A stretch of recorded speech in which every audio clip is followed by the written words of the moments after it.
buenas tardes a los oyentes de emisora comunitaria Guatavita. Bienvenidos a su programa Voces Gregorianas, un programa de la Institución Educativa Rural Departamental José Gregorio Salas.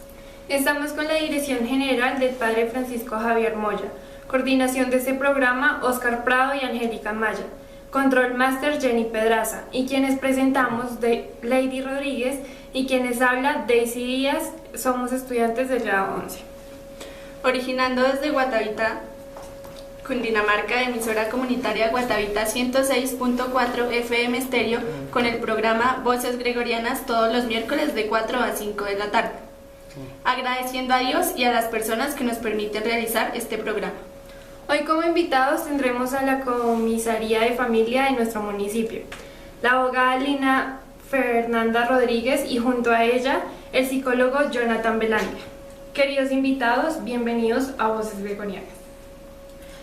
Muchas gracias, Lady Daisy. Cordial saludo a toda la comunidad de Guatavita.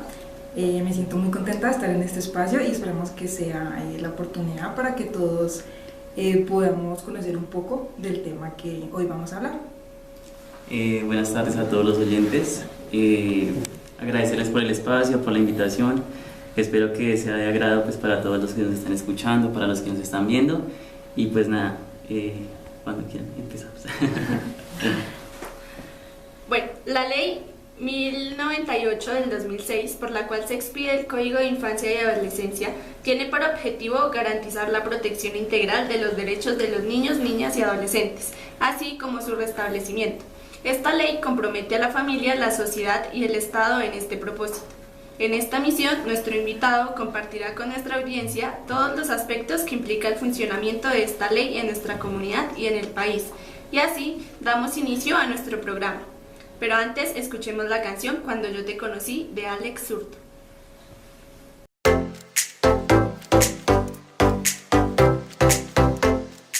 Regresamos a Voces Gregorianas. El Código de Infancia y Adolescencia establece un marco de responsabilidad social compartido entre la familia, la sociedad y el Estado para garantizar la protección integral y el desarrollo pleno de niños, niñas y adolescentes, promoviendo el ejercicio responsable de sus derechos y obligaciones. En este sentido, nos podrían contar qué aspectos a destacar se incluyen en el Código de Infancia y Adolescencia en Colombia. Así es, Daisy. Bueno, cuando hablamos del Código de Infancia y Adolescencia, pues estamos mencionando, como tú lo decías, la prevalencia de mantener el bienestar de nuestros niños, niñas y adolescentes, ¿no? Cuando dices aspectos a destacar, yo puedo mencionar que trabajamos bajo ocho criterios que son fundamentales. Uno, que es el enfoque de los derechos, ¿sí? Que estamos hablando que todos los niños son sujetos de derechos, ¿sí? Y prima el bienestar de ellos sobre cualquier cosa. Segundo, pues los derechos en sí, que son los fundamentales como derecho a la vida, la integridad física, el derecho a una identidad, a un hombre, a tener un hogar, derecho a la educación, un derecho a la protección en cuanto al trabajo y la erradicación del trabajo infantil. Si hablamos de un tercer ítem, puede ser la responsabilidad penal adolescente, que lo vamos a trabajar un poquito más adelante, ¿sí? Con el tema del sistema de responsabilidad penal para adolescentes, que en este caso, pues así como tú dices, los chicos son garantes de derechos y asimismo de deberes, y entonces a partir de los 14 años nuestros chicos pues ya pueden responder penalmente, ¿sí? Por sus delitos cometidos. Eso ya lo vamos a hablar más adelante en el espacio. La protección administrativa, que se viene siendo el cuarto, que es como nosotros como funcionarios y como comisaría trabajamos pues para garantizar el derecho de los chicos. Acompañan a instituciones privadas como SBF o públicas, ¿cierto? Como jueces de infancia y adolescencia, entre otros. Y como quinto tenemos los deberes, si no solamente hay derechos, sino también hay deberes de los niños, que se centran en pues, respetar a sus padres, respetar a los profesores, los códigos y todo esto. El número 7, la educación y la protección integral. Entonces, pues garantizar una educación de calidad, que no se le viole ningún derecho a los niños, un enfoque preventivo, así como lo que venimos haciendo también desde comisaría con los talleres de promoción y prevención en las instituciones, que hablamos de derechos sexuales, hablamos de consumo de sustancias psicoactivas, bueno, y entre otros que se me escapan en ese momento. Y el octavo es el rol pues, del ICF y de las instituciones, que es el Instituto Colombiano de Bienestar Familiar, pues que es el líder en la protección de los derechos de los niños, niñas y adolescentes. No sé algo que tú nos quieras agregar. En cuanto a la pregunta que nos decías, aspectos a destacar en la Ley 1098 del 2006 o el Código de Infancia y Adolescencia, como lo decía el doctor Jonathan, en general contempla, es una norma muy garantista que establece el tema de prevención de vulneración de derechos de menores de edad, pero que también, una vez vulnerados estos derechos, nos da lugar a establecer una ruta. Y como lo vamos a ver más adelante, un tema de corresponsabilidad entre el Estado, la sociedad y también la familia. Entonces, que cada uno tenemos unas obligaciones y a partir de allí contribuimos a ese interés superior de los menores de edad. Muchas gracias. Nos gustaría saber qué retos implica aplicar el principio de corresponsabilidad entre Estado, familia y sociedad. Ok. Dale, como lo estaba diciendo en la respuesta anterior, el principio de corresponsabilidad, a mi modo de ver, es en la teoría muy ideal, pero que al momento de la práctica presenta varios retos o falencias. Me dices que a nivel Estado, a nivel familia y a nivel sociedad. A nivel de Estado presenta desafíos de orden institucional, toda vez que el Estado debe garantizar, en el caso de las comisarías de familia o defensorías de familia, aclaremos que en el municipio de Guatavita no contamos con defensoría de familia, por ende la comisaría de familia asume la competencia subsidiaria de todos los casos que se reportan. Entonces el Estado debe garantizar el personal suficiente, hablemos de equipos interdisciplinarios compuestos por un trabajador social, un psicólogo, un abogado, que esté capacitado, no solamente como profesional, sino también un enfoque de empatía hacia un menor de edad. Igualmente, tener temas de recursos económicos adecuados para implementar todos los programas de prevención y al momento que se genera una vulneración, poder predicarse un restablecimiento de derechos efectivo. A nivel familiar, el reto que se genera, pues en la mayoría de los casos, es el desconocimiento de las familias frente a sus derechos como a sus deberes. Esta es una problemática que vemos de acuerdo a los casos que se reportan como de violencia intrafamiliar, consumo de sustancias psicoactivas, temas de pobreza extrema o temas de desestructuración familiar que dificultan que se cumpla a cabalidad el rol protector por parte de la familia. Y como sociedad es un desafío muy importante el romper la indiferencia y la estigmatización, porque a menudo pues, la sociedad es muy cruel en cuanto se evidencia una vulneración muy evidente o en el caso de responsabilidad penal para adolescentes que se juzga a la persona, pero sí como sociedad nos podemos comprometer a efectuar un rol preventivo y a denunciar, porque pues la obligación de denunciar no solamente es de la víctima, sino también de la sociedad, y si esta denuncia se da en tiempo, podemos evitar muchos casos de impunidad para que las autoridades competentes procedan a hacer una investigación idónea y que los menores que son acreedores del sistema de responsabilidad penal para adolescentes sean acreedores de segundas oportunidades por parte de la sociedad, ¿sí? Que no sean juzgados y puedan ser nuevamente incluidos en la sociedad y que sea un proceso efectivo de resocialización. Muchas gracias, interesante lo que nos cuentas. ¿En qué consiste el principio de prevalencia de los derechos de los niños frente a los de los adultos y cómo se aplica en la práctica? Bueno, pues como la misma pregunta lo dice, sí, el principio de prevalencia significa que los derechos de los niños están por encima de los adultos, ¿sí? Siempre reconociendo los derechos de los niños como un tema primordial. Y cuando hay un conflicto con un adulto, es decir, si hay una situación en la que se deben tomar acciones legales, pues la prioridad debe ser del menor, ¿cierto? Siempre hay que brindar esa protección. ¿Y cómo se aplica en esta práctica? Pues supongamos que un padre está en una disputa por la custodia, entonces pues el juez no va a determinar, digamos, el juez va a determinar primordialmente al niño, ¿sí? Va a tener en cuenta al niño y no tanto al adulto, ¿sí? Supongamos que en la educación y en la salud en la educación existen las escuelas privadas y existen las públicas. Entonces, si hay una persona de escasos recursos, siempre se va a mirar que el niño pueda acceder a la educación, en este caso, pues a una institución pública, ¿cierto? Y si estamos hablando, por ejemplo, de sistema de salud, entonces está la contributiva y está la subsidiada. Siempre hay que ver que el niño pueda estar en el sistema de salud y se le garantice pues el derecho, ¿cierto? Entonces estaríamos hablando del acceso a la salud subsidiada, ¿sí? Que es lo que nos brinda el Estado.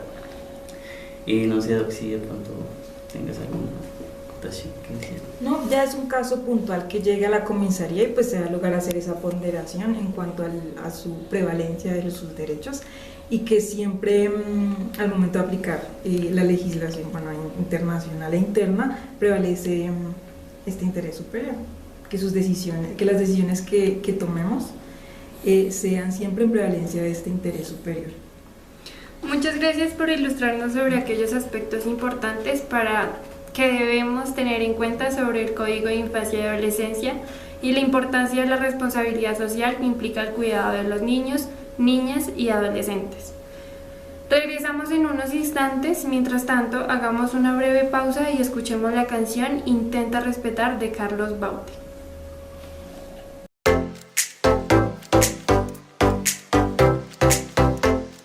Regresamos a su programa Voces Gregorianas. El restablecimiento de derechos para niños, niñas y adolescentes es un conjunto de acciones administrativas y judiciales que buscan restituir los derechos vulnerados, amenazados o inobservados de los menores. Este proceso se enfoca en garantizar la protección integral de los niños y adolescentes, asegurando su desarrollo físico, psicológico, social y moral. En este orden de ideas, ¿cuáles son las situaciones más comunes en las que un niño o adolescente necesita protección del Estado? Claro que sí, Lady. Bueno, tú haciendo una afirmación muy acertada en cuanto al tema del proceso de restablecimiento de derechos, y son múltiples los factores por los que puede llegar un caso a la comisaría de familia, pero varios de los más comunes son violencia intrafamiliar, que recordemos que se puede presentar de varias índoles, de tipo físico, psicológico, verbal, económico, incluso sexual, en contra de nuestros menores de edad, casos que en el Estado debe intervenir a través pues, de la comisaría de familia. Otra situación también muy constante son temas de negligencia y abandono a los menores de edad, que se presenta por parte de sus representantes legales o custores, frente a temas de condiciones habitacionales, frente a temas de controles médicos, educación, falta de supervisión. Otros casos de trabajo infantil forzado, porque no todas las actividades laborales son permitidas para menores. En eso sí es muy taxativa la normatividad de los casos específicos. Y también temas de menores de edad en situación de calle, ABS, abuso sexual, y demás situaciones que dan lugar a activar una ruta, como tú tan acertadamente lo estabas indicando. Se da lugar a iniciar un proceso de restablecimiento de derechos, que ya vamos conociendo paso a pasito. ¿Qué medidas de restablecimiento de derechos puede adoptar la comisaría de familia? Bueno, empecemos con que una medida de restablecimiento de derechos, ¿sí? Es una acción que nosotros como equipo interdisciplinario pues aplicamos, ¿sí? Entonces pues estamos del equipo que es psicólogo, es trabajador social, es comisaria, y nosotros ejecutamos pues para conocer si algún niño se encuentra tiene algún riesgo, amenaza o vulneración, ¿sí? De sus derechos.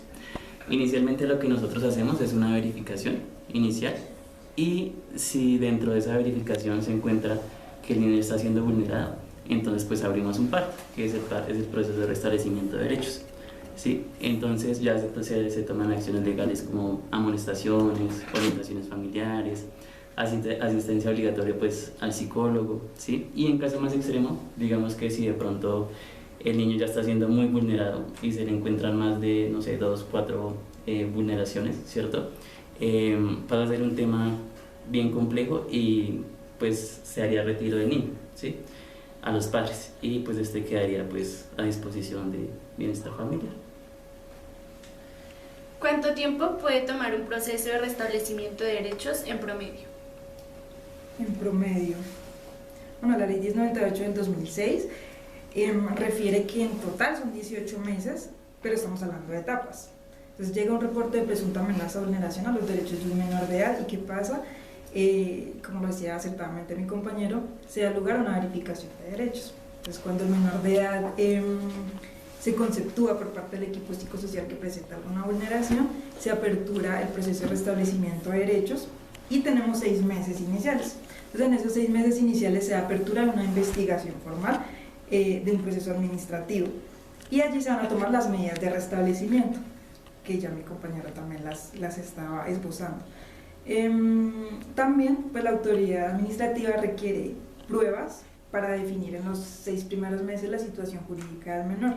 En estos 6 primeros meses podemos contar con temas de seguimiento psicosocial, visitas domiciliarias, perfiles psicológicos para verificar la idoneidad de los custores en cuanto al cuidado del niño, si el niño está bajo protección del ICBF, búsqueda familia extensa, háblese por línea materna, paterna, para ubicarlo porque siempre es muy importante el derecho del menor a tener una familia y no ser separado de ella. Digamos que la medida de institucionalización es la medida más extrema que debe haber antes de retirar un niño de su medio familiar, tenerlo en cuenta.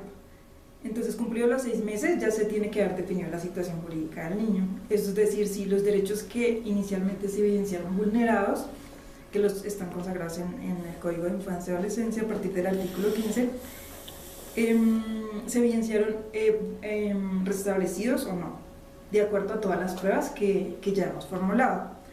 Y ese fallo, como todo proceso legal, se notifica a los progenitores o las demás partes procesales, tiene pues recursos de ley y demás, y de acuerdo a eso, si la autoridad administrativa lo ve necesario, solicita el otro seguimiento por otros 6 meses, entonces ya llevamos 12 meses.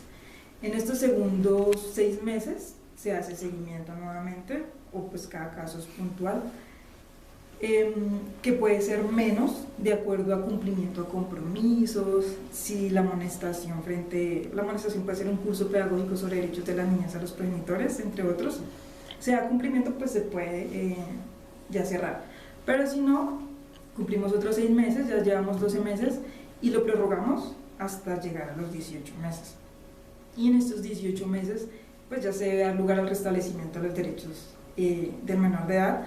Y estos 18 meses es la regla excepcional, no en todos los casos se debe dar lugar a una prórroga de un proceso. Digamos que ya excepcionalmente en lineamientos del ICF se contempla una prórroga excepcional porque no en todos los casos se puede solucionar o restablecer los derechos en los 18 meses, como en los casos de los menores de edad migrantes, que no encontramos tema de familia garante, y los menores que cuentan con otra nacionalidad no pueden ser declarados en adoptabilidad. Entonces, ¿qué sucede? Que no se va a poder definir su situación jurídica y se requiere pedir una prórroga excepcional adicional a los 18 meses. Pero por regla general son los 18 meses en cuanto al término. Gracias por compartirnos valiosa información. Como podemos apreciar, amable audiencia, el restablecimiento de derechos implica la adopción de medidas para garantizar que los niños, niñas y adolescentes puedan ejercer plenamente sus derechos fundamentales, como la vida, la salud, la educación, la integridad física, emocional, entre otros. Hagamos una pausa musical y escuchemos la canción Amor y Control de Rubén Blades.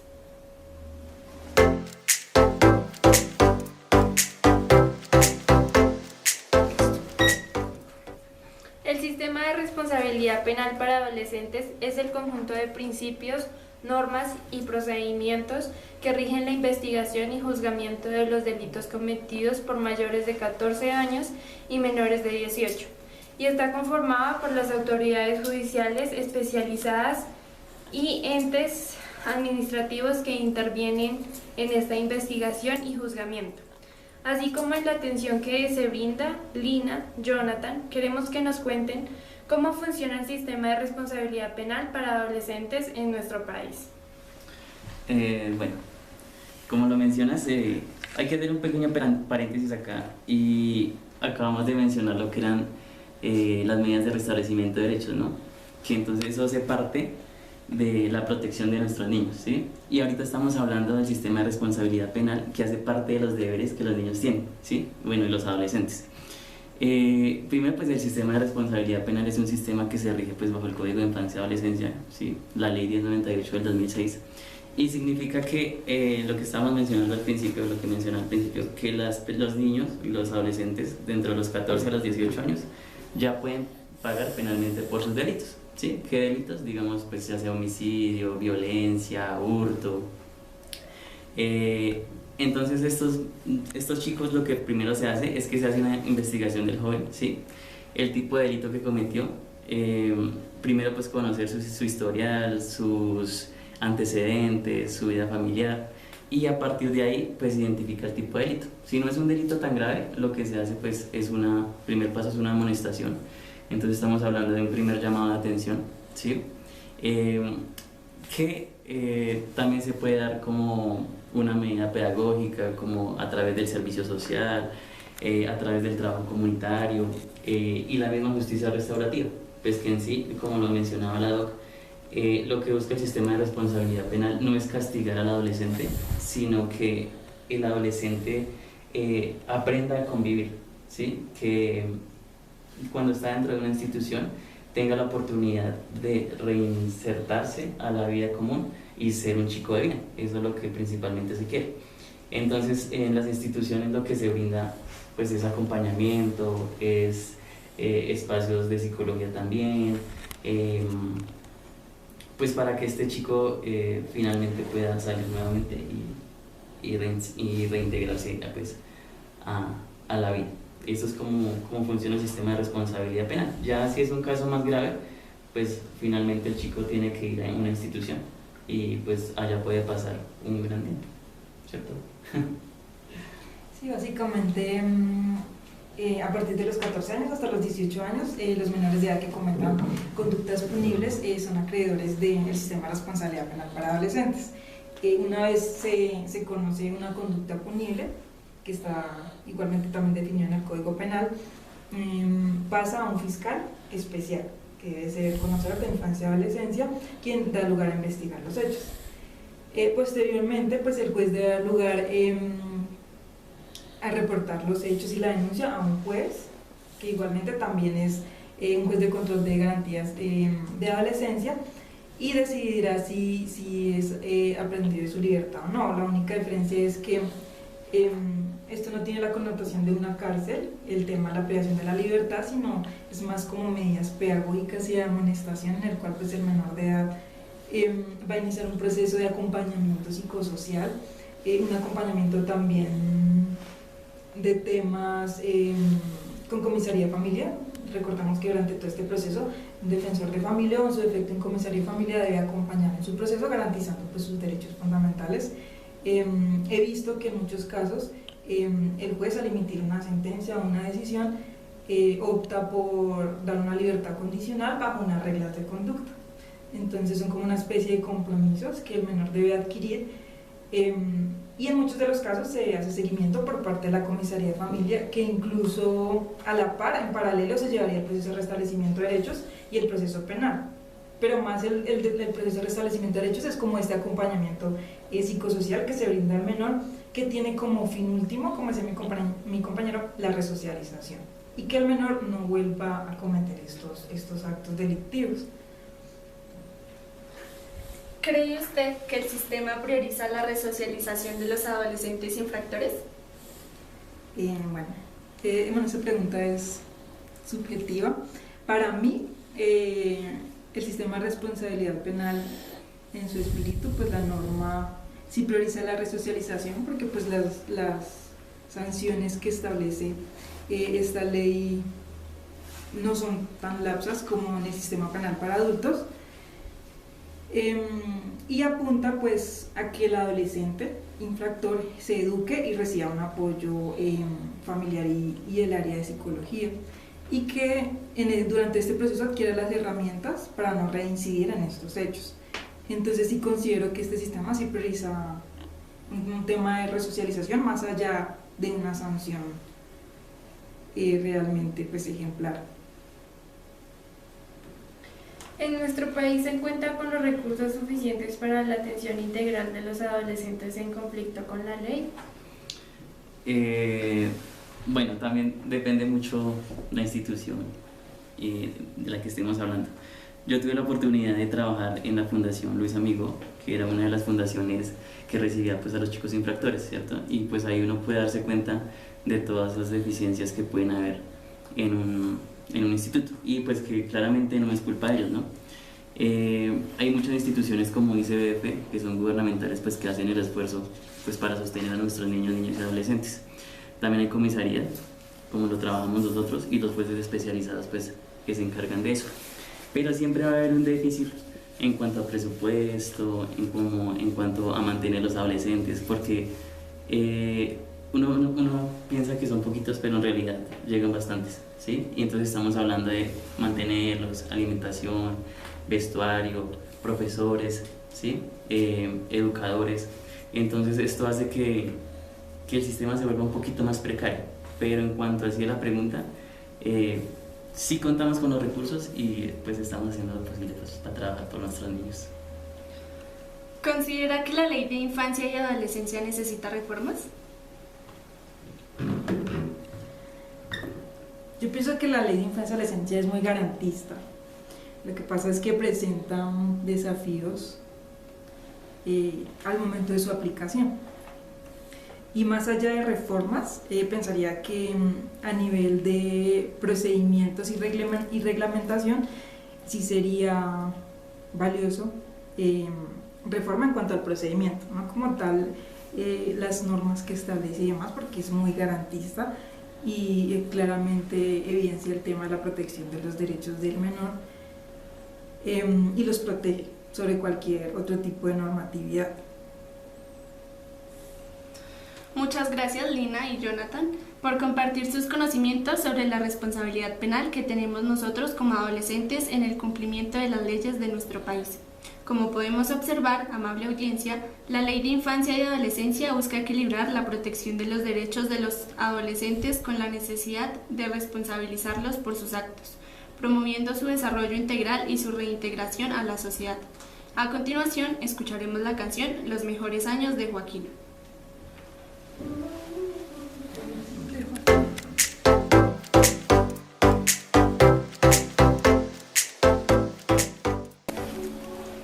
Regresamos a Voces Gregorianas.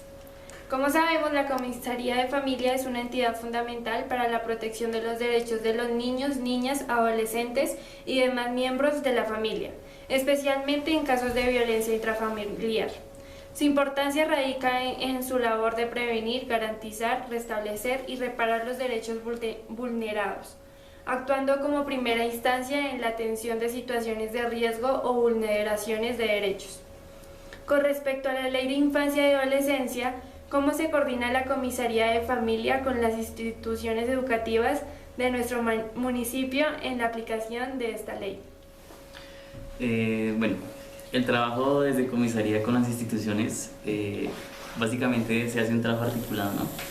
Entonces la idea es prevenir, es detectar y es atender los casos pues, que nos reportan. ¿Cómo llegan estos casos? Pues primero, la institución tiene que hacer el reporte y tiene que hacer como una verificación de qué le está pasando al chico, ¿no? Que si de pronto no presenta inasistencia en la institución, que si de pronto presenta bajo rendimiento académico, que si no se siente muy bien anímicamente, que si de pronto el chico llega golpeado, ¿sí? Entonces todo esto tiene que revisarlo la orientadora, ¿sí? Y activar la ruta de atención. Ya una vez se activa la ruta de atención, pues entonces nosotros empezamos a trabajar como dependencia y pues se hace lo que estamos hablando, la verificación inicial y si se parte de ahí, un proceso de restablecimiento de derechos. Y también pues lo venimos trabajando en articulación con los talleres de promoción y prevención. Como ustedes saben, pues nosotros hemos estado trabajando con los colegios de las instituciones públicas, rurales, las escuelas, atendiendo pues el llamado también de los profesores en temas del consumo del vapor, consumo de sustancias psicoactivas, educación sexual, erradicación del trabajo infantil, violencia intrafamiliar, entre otras cosas. Entonces ese es nuestro trabajo. ¿Qué tipo de dificultades existen en la articulación entre instituciones? Bueno, tú me dices instituciones. Yo tendría que aclarar que instituciones no solamente llamamos colegios, sino todos los actores que están llamados a aplicar una ruta de atención. Entonces llamamos Comisaría de Familia, Fiscalía General de la Nación, ahí incluye el tema de Policía Judicial, CTI y SIJIN. Muy importante, el hospital, que también está llamado a aplicar la ruta, los planteles educativos, y Policía Nacional, y Policía de Infancia y Adolescencia. Entonces, ¿qué tipo de dificultades para mí existen en la articulación de estas entidades? Pese a existir voluntad y a tener un marco legal muy grande, lineamientos, protocolos, pienso que no se da una adecuada articulación. Toda vez que en los procesos cada entidad aplica su ruta y da lugar a que no se dé una articulación adecuada entre todos, generando posibles temas de revictimización a los menores de edad. Pues no está tan bien que en un caso, por ejemplo, de violencia sexual a un menor de edad, tras de que es traumático toda la situación que sucedió para la víctima, llegue a denunciar su caso en la comisaría, en el hospital, en la fiscalía. Imagínate todo lo que tiene que repetir su versión en todas estas entidades. Y en lugar de predicar un restablecimiento de derechos, está generando una revictimización. Entonces, si la ley está allí, pero pues para mí no sea una adecuada articulación. Vale la cuña decir, estoy trabajando en cuanto a un trabajo de investigación en un posgrado frente a ese tema, que es la revictimización de los menores de edad, víctimas de abuso sexual, a partir de la aplicación de las rutas de atención. Entonces mi conclusión es que sí se genera una revictimización y eso es una dificultad muy grande, que no ocurre en el municipio de Guatavita solamente, podría decirlo que a nivel nacional, y pues es una situación pues que hay que dar lugar a su mejoría. A veces también un tema de una demora institucional, por ejemplo, un caso que un menor deba ser valorado en el hospital y que por temas de recursos y demás se entiende que solo hay un médico de turno y que atender todos los casos, pero que un menor tenga que esperar todo el día para que se le haga un examen, una valoración. Esto también es una forma de afectar sus derechos, ¿cierto? Entonces todos debemos propender porque se dé una adecuada articulación, porque la norma está ahí y es perfecta, pero al momento de la articulación sí genera estas fallas, y son fallas constantes y que generan retroceso y falta de confianza en las familias y en las víctimas al momento de denunciar. Que también esto puede generar fallas a nivel judicial y hace que un proceso se archive y genere impunidad, genere preclusión, genere otros factores que no dan confianza en el Estado, ¿sí? Entonces, pues sí, para mí se debe mejorar el tema de articulación, el tema de denunciar de manera temprana, el tema de que el personal, más allá de ser profesional, tiene que ser con un enfoque de empatía y de sensibilización al ciudadano, que no se tome como un caso más, no sé, por el tema de la mecánica, que de pronto lleguen muchos casos asociados con ese tema, sino que se garantice esa comunicación, de ponerse en los zapatos de esta persona y poder mejorar estas fallas que existen a nivel institucional. ¿Qué desafíos existen en nuestro municipio para garantizar los derechos de la infancia y adolescencia? Bueno, yo estaba pensando y no sabía cómo redactar, cómo contestar esta pregunta, pero fíjate que Guatavita, al ser un municipio tan pequeño, uno cree que no existen ciertos casos, ¿cierto? Entonces, Guatavita, a pesar de que es un municipio seguro, que no hay chicos que consumen sustancias psicoactivas, o sea, que digamos que haya muchos, pues no hay ese caso. Tampoco está el caso de que haya muchos menores en deserción escolar o con conflictos con la ley graves, pues tampoco, ¿cierto? Entonces, uno de los desafíos que tiene nuestro municipio es que a veces bajamos la guardia en esos casos. Entonces, al bajar la guardia, yo creo que hace que no pensemos en lo que puede llegar a pasar. Entonces, ya sea, no sé, violencia intrafamiliar que esté encubierta, ¿sí? De pronto nosotros trabajamos y decimos, no, en las veredas no pasa nada, pero resulta que en las veredas también hay casos de violencia intrafamiliar, violencia psicológica, violencia sexual, violencia patrimonial, perdón. Entonces, eso, uno, hacer ese estudio, ¿cierto? Y poner como en contexto a las personas que a ellas también les puede pasar este tipo de cosas. Problemas de salud mental que no son detectados, ¿sí? Las personas de pronto piensan que ir al psicólogo es una cosa de locos, ¿sí? Y no han dejado como ese tabú. Entonces, uno, importantísimo asistir al psicólogo, ¿cierto? Y la falta de espacios seguros para la expresión emocional. No sé, de pronto hay chicos con depresión, con ansiedad, y nosotros no sabemos, entonces necesitamos como priorizar ese tema, más que todo en las zonas rurales, un tema como de escucha. Entonces, el principal desafío en Guatavita es no bajar la guardia, ¿sí? Estar latentes ahí con cualquier cosa que puede pasar. Queremos agradecerles por compartir sus reflexiones sobre el rol que desempeñan instituciones como la Comisaría de Familia en la protección y establecimiento de los derechos de los niños, niñas y adolescentes en nuestro municipio. Hagamos una pausa musical y escuchemos la canción En la cornisa de Pablo Olivares.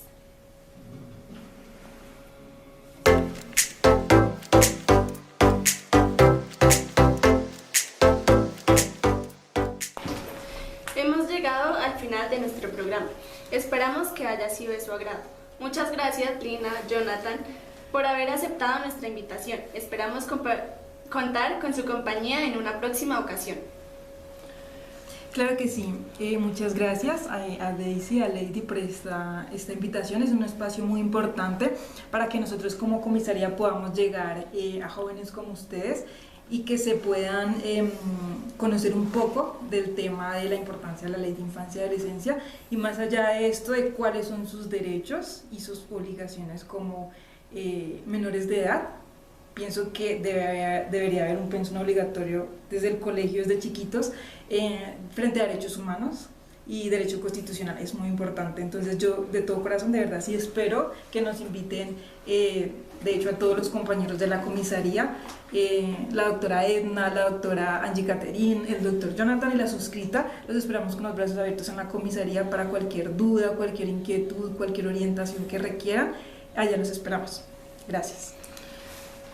Bueno, finalmente agradecerle a Voces Gregorianas por esta invitación, por este espacio, a nuestros oyentes.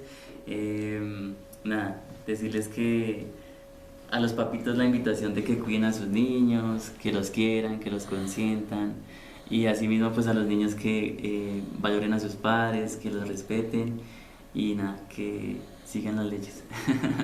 Entonces nada, muchas gracias a todos. Muchas gracias por compartir valiosa información.